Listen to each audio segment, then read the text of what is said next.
I stood in front of the mirror, fastening the clasp of my necklace, telling myself tonight might be different. My parents had finally reached out after months of clipped conversations and sidelong glances across board tables. Dinner at the estate, just the three of us. No distractions. For a moment, I let myself believe it meant reconciliation, a truce, maybe even a chance to be their daughter again instead of their opponent. I slipped my arms into my coat when my phone buzzed. 3 words glared on the screen. Call me immediately. No greeting, no context. The sender, Corwin. My stomach knotted as I dialed. He answered on the first ring, his voice clipped, urgent. Eloyne, they filed the petition this morning. Emergency conservatorship. Thaddeus and Iris are claiming you're mentally incompetent to run the company. The air went out of me. My coat slipped from my hands and landed on the hardwood with a soft thud. What? They've attached witness statements, affidavits. It's not just talk anymore. They want legal control. For a heartbeat, the world tilted. I thought of my mother's gentle invitation, let's talk about the future, and the way my father had smiled with thin politeness when he passed me at the last board meeting. I thought it meant progress. Instead, it was preparation.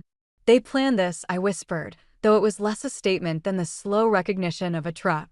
Corwin didn't soften his words. Yes, and they're moving fast.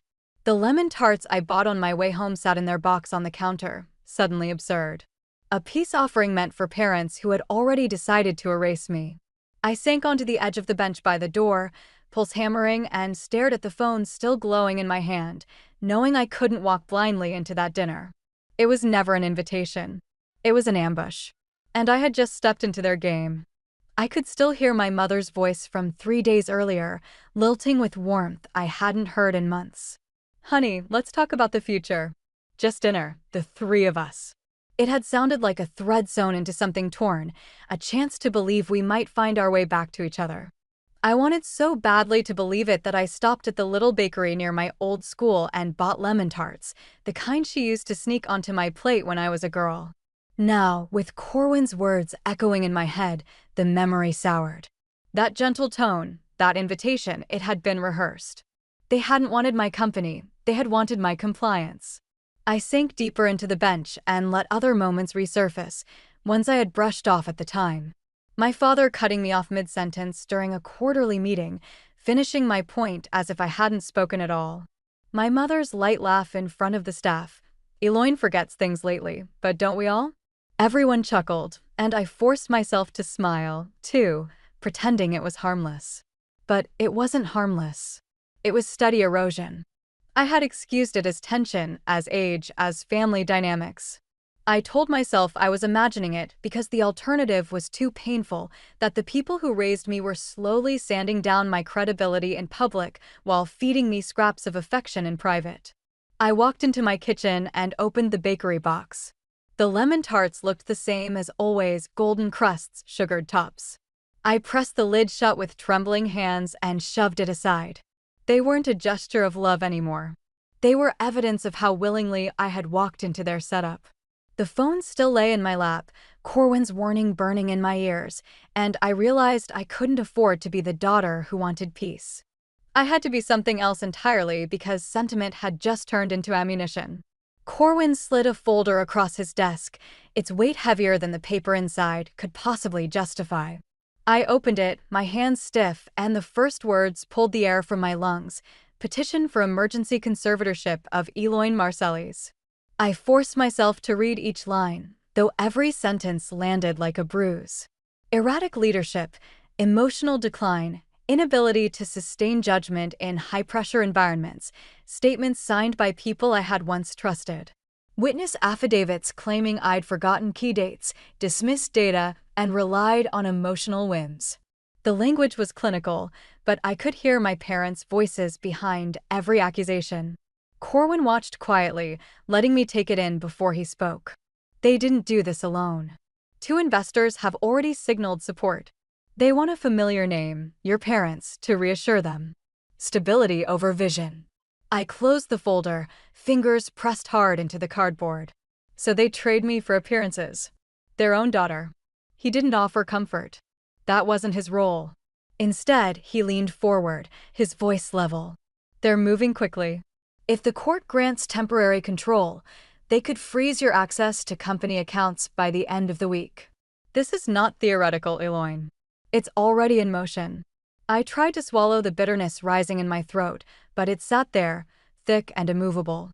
I thought of every sacrifice, late nights, missed holidays, the steady climb through recessions and setbacks, only for my parents to claim I was unfit, not out of concern for me, but out of fear for themselves. The folder still sat open between us, my name stamped in bold like a target. I looked at Corwin, his steady gaze meeting mine, and felt the shift begin. This wasn't about disappointment anymore. It was survival. I slid the folder back toward him, my voice steadier than I felt. "Then we fight." I sat at my kitchen table long after the sun had slipped behind the skyline, the petitions still echoing in my head. The house was silent except for the hum of the refrigerator, but my mind was loud with memories I'd tried to bury. I thought of the last quarterly meeting when a board member leaned toward me and said, "Your father mentioned you've been overwhelmed. Maybe it's time to pace yourself." At the time, I laughed it off, but the memory landed differently now. My parents had been feeding doubts into ears already eager for an easier story. Other fragments came back, small and sharp. A young associate offering to clarify my own projections, as if I couldn't read the numbers I'd built. A department head hesitating before answering my questions, waiting to see if Iris or Thaddeus would speak first. I had brushed it all aside, telling myself I was imagining it, that I was tired. My eyes drifted to the bakery box on the counter. The lemon tarts looked perfect, untouched, but they mocked me now. They weren't sweet reminders of childhood. They were proof of how easily nostalgia had blinded me. I had walked into their trap, smiling, arms full of peace offerings while they sharpened knives behind closed doors. A chill slid through me as the worst thought surfaced. What if the board believed them?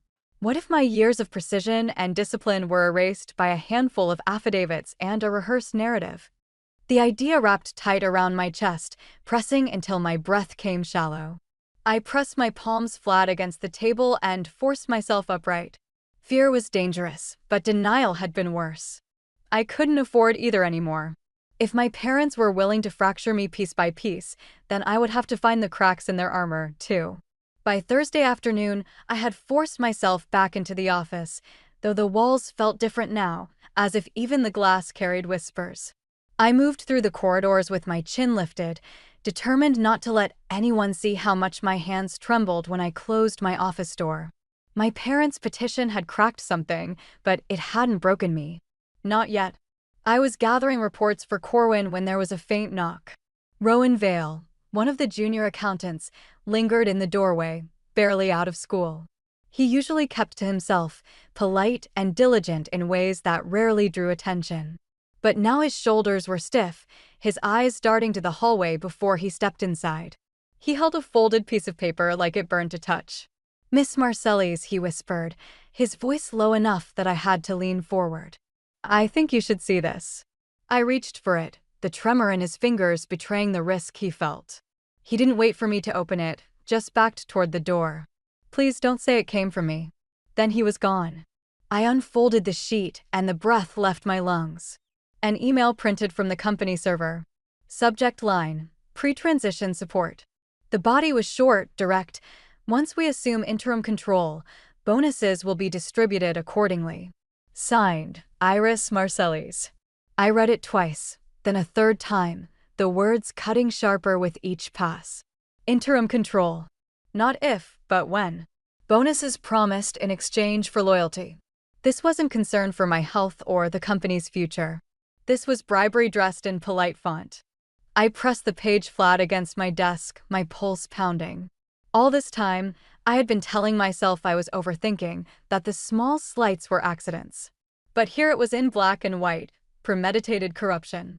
And Rowan, quiet, overlooked Rowan, had chosen to bring it to me. He could have stayed silent.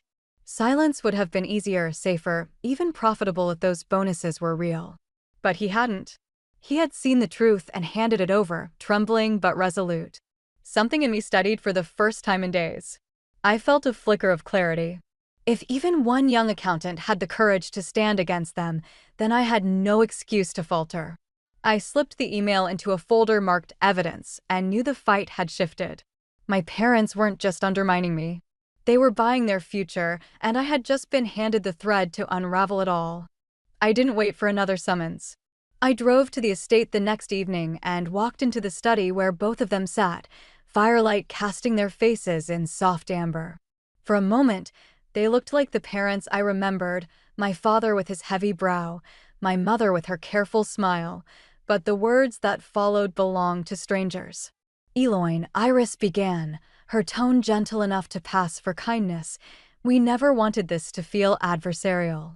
You've done incredible things, but everyone has their time. We just want to make this transition graceful for you. Thaddeus leaned forward, folding his hands as though we were discussing the weather. Better to leave before questions are asked. We can keep this quiet. Let you step down with dignity. Mercy is what this is, daughter. Mercy. The word hit me like ice. My throat tightened, but I forced it open. You filed a petition behind my back. You told the court I'm incompetent. That isn't mercy. It's a mask. And I have the receipts. For the first time, their expressions shifted. Iris's smile flickered and Thaddeus's jaw hardened. But neither admitted anything. They simply exchanged a glance, one I had seen 1,000 times when they presented a united front to the world. I didn't stay longer. Any conversation beyond that would only give them ground. I turned and walked out, my heels echoing against marble, my pulse steady in a way it hadn't been for weeks. Later, in my own office, I began combing through the company's financial records with a sharper eye than ever. That was when the numbers began to glow like embers in a dark room. A payment of $12,000 to a strategic advisory firm no one had heard of. Another $8,500 to a so-called consultant abroad with no reports, no deliverables, no trail of actual work. I sat back, staring at the screen, the figures screaming louder than words ever could. Fraud wasn't suspicion anymore. It was undeniable, logged, and time-stamped. My parents hadn't just tried to take me down with a story, they were funding their betrayal with stolen money. And with every document I saved into my growing file, I knew the facade of mercy was cracking, leaving only the raw steel of strategy behind it. By the weekend, my office no longer looked like a workspace. It looked like a bunker. Every surface was covered with binders and folders, each labeled in block letters: medical evaluations, revenue growth, client retention, staff commendations. I built the wall of evidence brick by brick, the way I had built the company itself, patiently, precisely, without shortcuts. I laid out the clean medical reports first, signed by 2 specialists, confirming what I already knew: no cognitive decline, no impairment, no reason to doubt my ability to lead. Then came 3 years of revenue records, charts that told a story numbers never lie about: growth steady, margins healthy, expansion real. On another table, I spread client contracts and personal notes of thanks, their signatures proving that my leadership wasn't just ceremonial. When fatigue pressed in, I forced myself to watch the recording of my keynote at the Leadership Summit last year, 40 minutes, without a single note, every fact and figure delivered with precision. I remembered the standing ovation at the end, the rush of pride when strangers recognized what my parents had long dismissed. As I replayed it, I didn't see sentiment. I saw clarity. That woman was still me. Corwin stood across from me late one night, his tie loosened, eyes narrowing as he scanned the stacks. "This is good," he said, tapping one binder. "But remember, they may stage evidence, fabricated anecdotes, coached witnesses. Be ready for noise." I nodded, sliding another set of files into place. "Let them try. Numbers don't shake when questioned." I straightened, surveying the fortress I had built. This wasn't about nostalgia anymore. The lemon tarts, the memories, the longing for reconciliation, those were ashes now. What stood before me was my arsenal, and the courtroom was waiting. The next step was no longer survival. It was war. The courtroom smelled faintly of polish and cold air, the kind of place where truth was supposed to cut sharper than sentiment. I walked in steady, dressed in black, while across the aisle, my parents had already staged their tableau. Iris wore cream, soft and composed, her expression carefully painted in maternal calm. Thaddeus sat beside her, spine straight, projecting the air of a dignified patriarch burdened with a difficult duty. Their lawyer began with practiced sorrow. "This is not about animosity," he said, gesturing toward them. "This is about concern. My clients are loving parents who have watched their daughters decline with growing alarm, erratic decision-making, emotional instability. They acted not out of ambition, but necessity. I kept my hands folded, listening to the fiction they spun in public. Every word was polished, but the undertone was unmistakable, pity disguised as truth." Then it was Corwin's turn. He rose calmly, no theatrics, and began sliding binders across the bench. "Your Honor, the respondent has been medically evaluated by 2 specialists within the last 18 months. Both reports confirm no signs of cognitive decline." He opened the folder, pages stamped and signed. Another binder landed next, filled with 3 years of revenue growth, client retention, and expansion deals, all benchmarked above industry standards. The room rustled as charts and contracts were passed forward. Finally, Corwin set down a stack of financial records. His voice sharpened to precision. "And here we have documentation of unauthorized payments: $12,000 to a shell firm, $8,500 to a consultant abroad. These transfers were approved by the petitioners, disguised as company expenses." The judge flipped through the pages slowly before lifting his gaze. His voice was steady, but it landed like a hammer. "You accuse your daughter of incompetence while using her company's funds against her?" Gasps rippled through the gallery. Iris faltered, her hands tightening in her lap. Thaddeus opened his mouth, stammered, and fell silent. For the first time, their carefully constructed illusion began to crack, and I knew the stage was shifting beneath their feet. The judge's words cut through the air with finality. The petition was dismissed, and with it, the lie my parents had been rehearsing for months. But the gavel didn't just protect me, it turned on them. A review of their financial misconduct was ordered, the very fraud they thought they could bury now dragging them into the light. By evening, the board had called an emergency session. I sat at the head of the table, Corwin at my side, while the members shifted uncomfortably in their seats. Corwin's voice was calm as he presented the evidence piece by piece: the loyalty test emails Iris had sent, the payments to shell firms, the bonuses promised in exchange for silence. Each document passed across the polished wood landed like a verdict. When the discussion ended, there was no debate left. The vote was swift, unanimous.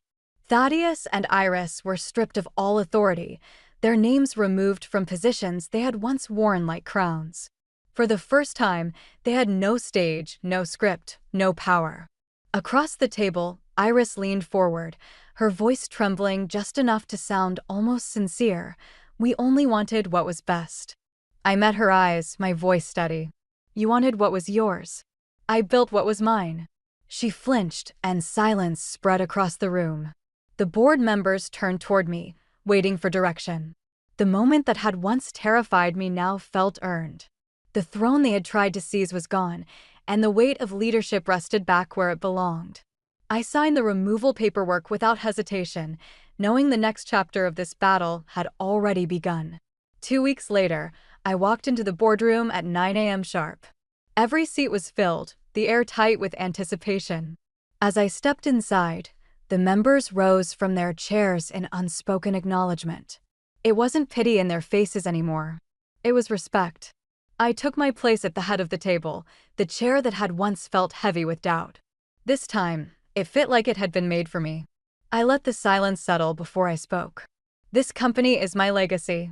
It was built on discipline, on endurance, on choices that were never easy but always deliberate. From today forward, betrayal has consequences, family or not. No one argued, no one looked away. They simply nodded, some slowly, some with relief, as if the ground beneath us had finally steadied. For years, I had fought to prove my worth, even to the people who should have seen it first. Now I didn't need to prove anything. The evidence, the courtroom, the unanimous vote, they had already done that. The meeting closed quickly. There were no drawn-out speeches, no applause, just clarity, clean and quiet. As I left the boardroom, the corridor stretched before me, bright with morning light. My heels clicked steadily against the floor until I reached the corner office my parents once occupied. The blinds were drawn, the desk cleared, the space stripped of their presence. I paused only long enough to recognize the emptiness for what it was, not a loss, but a release. Then I kept walking. I didn't need their approval anymore. What they tried to erase, I had reclaimed. What they tried to own, I had defended. And in the end, I carried with me something stronger than inheritance. Legacy had finally become mine alone.